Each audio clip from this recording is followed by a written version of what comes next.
Well, hi to my YouTube subscribers. Well, this is the third in my series of videos about sex and the aging male. Now, in this video, I'm going to talk about the number one sexual problem reported by old men, erectile dysfunction.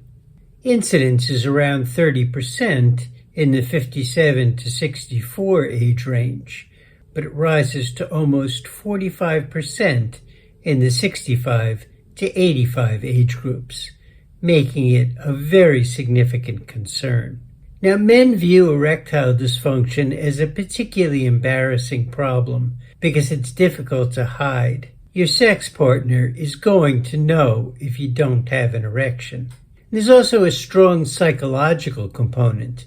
A man may see his erection as a reflection of his virility. He may be worried about what his partner will think. The good news is that there's a class of medications called PDE5 inhibitors that help significantly. These medications include sildenafil, or Viagra, and tadalafil, Cialis, among others. The bad news is that these medications have side effects that tend to affect older men disproportionately. It's recommended that men with low blood pressure or uncontrolled high blood pressure should avoid these medications, as should men who have unstable angina or have had a stroke within the previous 6 months. Some reported side effects are headache, flushing, nasal congestion, dizziness, and dyspepsia. If you're an older man who wants to experiment with these medications, I suggest starting with half a pill in order to first gauge the side effects. In my book, The Old Man and the Semen, I describe how and why these medications are able to give you an erection. Now, for old men worried about the side effects of PDE5 inhibitors, there's a more mechanical solution: the vacuum erection device, or penis pump. The pump works by creating negative pressure around the penis, which draws blood into the penile tissue, inducing an erection.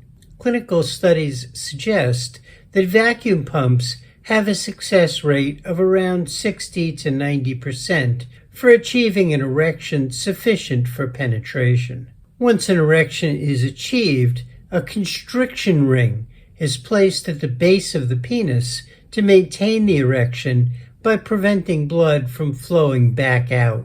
Users report that an adequate erection can be achieved with a vacuum erection device in 2 to 3 minutes on average, but operating the pump does require some dexterity by at least one of the partners. Now, a more radical solution is a penile implant. The implant requires surgery, so it's not a particularly popular alternative, but for people who have them, satisfaction rates are high.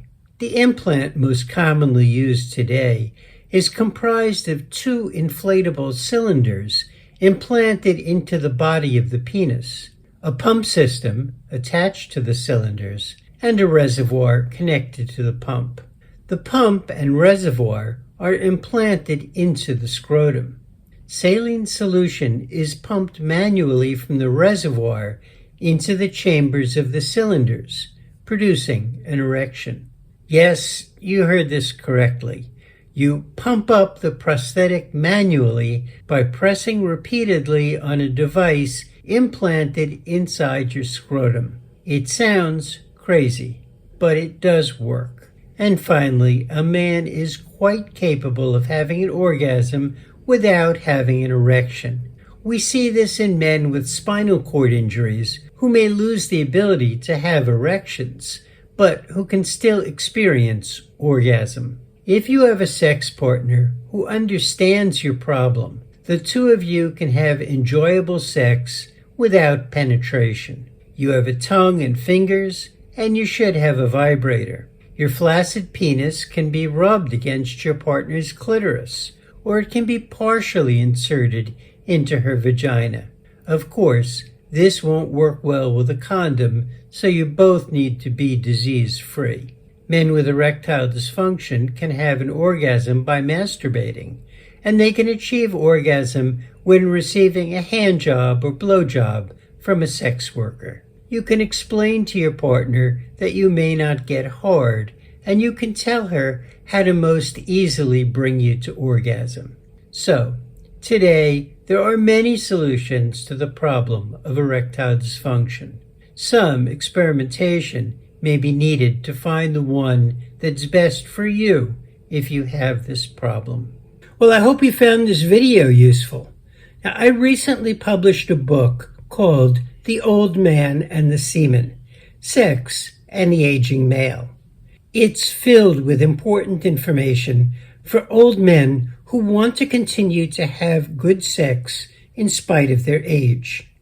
It provides lots of tips that will give them an edge in the bedroom. Statistics show that elderly men are 2 to 3 times more likely to be sexually active than their female counterparts. For this reason, a significant number of older men must find partners in younger age groups. I provide a good deal of practical information about how an old man can do this. I also talk about sexual problems like anorgasmia, premature ejaculation, erectile dysfunction, loss of libido, and sexually transmitted infections. I think that every old man should read this book, and I particularly recommend the audiobook. If you're an Audible member, this is a great way to use a credit. You can find order information in the description of this video. Well, thanks for watching, and see you next time.